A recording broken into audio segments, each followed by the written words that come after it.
सुप्रभात बच्चों। आज हम अभ्यास सागर का पाठ 2 असल धन करेंगे। हाँ जी, इसमें हम तत्सम, तद्भव, विराम चिन्ह और अपठित गद्यांश के बारे में जानेंगे। तत्सम शब्द, सबसे पहले तो मैं आपको बताऊंगी कि तत्सम शब्द क्या होते हैं। तत्सम शब्द जो होते हैं वो संस्कृत भाषा के 2 शब्दों तत् धन सम से मिलकर बने हैं। तत् का अर्थ होता है उसके तथा सम का अर्थ होता है समान। अतः संस्कृत भाषा के वे शब्द जो हिंदी में ज्यों के त्यों लिए गए हैं, एज इट इज लिए गए हैं, वे तत्सम शब्द कहलाते हैं। यानी कि कुछ ऐसे शब्द जो बिना परिवर्तन के हिंदी में बोले जाते हैं उन्हें हम तत्सम शब्द कहते हैं। और तद्भव शब्द बेटा, तद्भव शब्द भी 2 शब्दों से मिलकर बना है। तत् धन भव, जिसका अर्थ है उससे उत्पन्न। अतः तद्भव शब्द वे शब्द होते हैं जिनमें थोड़ा सा परिवर्तन करके जो शब्द हिंदी में प्रयुक्त किए जाते हैं वे तद्भव शब्द कहलाते हैं। जैसे यहाँ पर देखिए, दुख, आश्चर्य, दोष, ये सब कौन से शब्द हैं? ये तत्सम शब्द हैं। कर्मों, आगे आँखों, गांव, कान, ये सारे क्या हैं? तद्भव शब्द हैं। जैसे आँखों किससे बनता है? अक्षी से। गांव ग्राम, कान कर्ण, तो ये हिंदी में प्रयुक्त हुए हैं थोड़ा सा परिवर्तन होकर, तो ये शब्द कौन से हैं? तद्भव शब्द हैं। आगे है, निम्नलिखित शब्द समूहों में तत्सम शब्दों पर घेरा लगाइए। जैसे म्यूर, मैना, बुलबुल, कौवा, तो इसमें से तत्सम शब्द कौन सा है? म्यूर। इसी तरह से इसमें जीवा, इसमें सूर्य। तो आगे है, निम्नलिखित शब्द समूहों में तद्भव शब्दों पर घेरा लगाइए। काठ, स्थान, गुण, दोष। तो काठ क्या है? किससे बना है? काष्ठ से बना है। इसमें दही जो है वो दधी से बनी है और मोर जो है वो म्यूर से बना है। तो काठ, दही और मोर, इसमें कौन से शब्द हैं? तद्भव शब्द हैं। हम इन पर घेरा लगाएंगे। आगे है, खंड क के तत्सम शब्दों का मिलान खंड ख में दिए गए तद्भव रूप से कीजिए। तो अश्रु तत्सम शब्द है, आंसू तद्भव। क्षेत्र तत्सम, खेत तद्भव। निद्रा तत्सम शब्द है, नींद तद्भव। जीवा तत्सम, जीभ तद्भव। अक्षी तत्सम और आंसू तद्भव। निम्नलिखित वाक्यों को उचित शब्दों द्वारा पूरा कीजिए। यानी कि उचित शब्द, यानी कि वाक्य को बोलते समय हमें बिल्कुल भी अजीब ना लगे, बिल्कुल ठीक वाक्य बने। मेरे पाँव में कंटक चुभ गया, मेरे पाँव में कांटा चुभ गया। तो यहाँ पर जब हम वाक्य को पढ़ेंगे तो ठीक वाक्य कौन सा होगा? मेरे पाँव में कांटा चुभ गया। पेड़ के पत्र गिर गए या पेड़ के पत्ते गिर गए? पत्ते गिर गए। वे कल घर प्रवेश करेंगे या गृह प्रवेश करेंगे। रावण के 10 सिर थे या 10? भगवान को दूध स्नान करवाओ या दुग्ध स्नान करवाओ।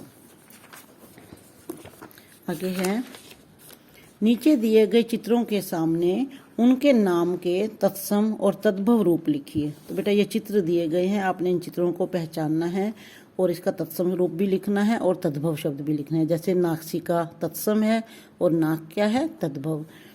सूर्य तत्सम, सूरज तद्भव। पत्र तत्सम, पत्ता तद्भव। वृक्ष, यहाँ पर बेटा ये आम है, तो आपने नई बुक में ये आम है और पुरानी बुक में ये वृक्ष है, तो यहाँ पर हम आम लिख देंगे। आम्र लिखेंगे तत्सम शब्द, आम्र तत्सम शब्द है और आम जो है वो तद्भव शब्द है। ठीक है।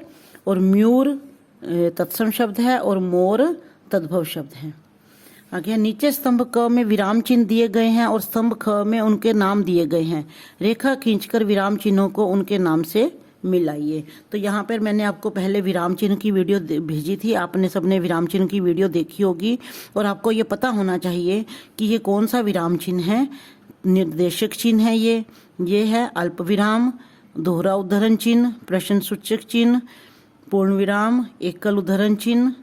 ये कौन सा चिन्ह है? ये है बेटा अर्धविराम और योजक चिन्ह और विस्मयादि बोधक चिन्ह। तो ये आपने सारे उसमें से वीडियो में से सुने हैं और वीडियो में से देखे हैं, तो आपने ये सारे अच्छी तरह से पहले आपको इनकी पहचान होनी चाहिए।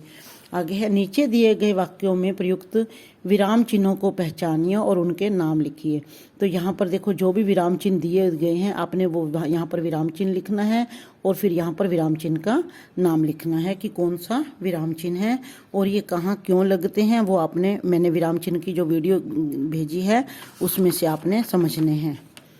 आगे है, नीचे लिखे वाक्यों में उचित विराम चिन्ह लगाइए। तो यहाँ पर हमारे पड़ोसी बहुत अच्छे हैं, हमारा वाक्य खत्म हो रहा है तो हम पूर्ण विराम लगाएंगे। मैं चिल्लाया, तो चिल्लाया के बाद मैं थोड़ी देर रुकी हूँ, तो यह कूड़ा किसने फेंका है, मैंने बात को एज इट इज बोल दिया है। तो यहाँ पर पहले प्रश्नसूचक चिन्ह आएगा, फिर दोहरा उदाहरण चिन्ह, फिर बंद होगा। बेटे ध्यान रखना, कई स्टूडेंट्स दोहरा उदाहरण चिन्ह पहले बंद कर देते हैं और प्रश्नसूचक चिन्ह या जो भी चिन्ह आएगा, पूर्ण विराम जो भी आता है वो बाद में लगाते हैं। नहीं, पहले प्रश्नसूचक चिन्ह आएगा, फिर दोहरा उदाहरण चिन्ह बंद होगा। आज मैंने प्रेमचंद की बड़े भाई साहब कहानी पढ़ी।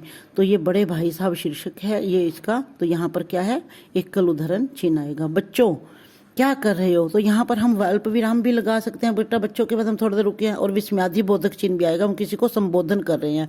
जब हम किसी को संबोधन करते हैं तो विस्मयादि बोधक चिन्ह लगता है। तो क्या कर रहे हो, प्रश्नसूचक चिन्ह। कचरा इधर उधर मत फेंको, इधर उधर के बीच में क्या हो जाएगा, योजक चिन्ह आ जाएगा और लास्ट में पूर्ण विराम। अरे बाप रे, इतना बड़ा हाथी। अब कई बच्चे क्या करते हैं, अरे अरे के बाद भी विस्मयादि बोधक चिन्ह लगा देते हैं और बाप रे के बाद भी। ये बेटा ये गलत हो जाएगा। अरे बाप रे इकट्ठा है ये, तो इसके बाद विस्मयादि बोधक चिन्ह, इतना बड़ा हाथी, फिर पूर्ण विराम। ठीक है, आगे है अपठित गद्यांश। तो ये आपने अपठित गद्यांश पढ़ना है और आपने अपने आप इसमें से आप क्वेश्चन आंसर बनाने हैं। अब आप बड़ी क्लास में हो गए, 8th के स्टूडेंट्स हो, तो इतना तो आप समझ ही गए हो तो किस तरह से इसमें से इसको पढ़ना है और इसमें से प्रश्न उत्तर ढूंढने हैं। आगे है, निम्नलिखित अनुच्छेद में से उचित विराम चिन्हों का प्रयोग कीजिए। मुरली वाला बोला, आपको क्या पता बाबूजी, मुरली वाला बोला, हम यहाँ पर रुक रहे हैं तो ये बात को एज इट इज ही कहा गया है, इसलिए हम यहाँ पर दोहरा उदाहरण चिन्ह शुरू करेंगे।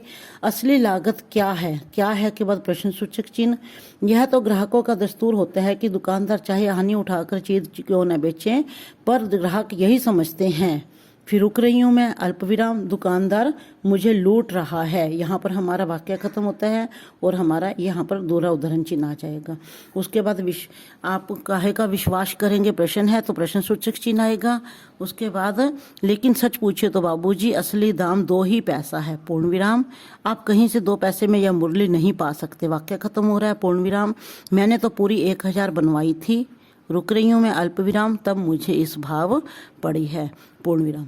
ये हमने पहले भी अनुस्वार और अनुनासिक पहले भी हमने किए हैं, तो ये आपने अपने इसकी अच्छी तरह से अभ्यास करना है। बेटा ये अभ्यास पुस्तक है तो इसमें कुछ चीज़ें आप खुद भी अभ्यास किया करो, उसका बार बार अभ्यास करना है। र के उचित रूप ये आपने इस तरह से लगाने हैं। इसमें रेफ कहाँ पर आएगा, पदेन कहाँ पर आएगा, र का रूप र कहाँ पर आएगा पूरा, तो ये आपने चिन्ह लगाने हैं।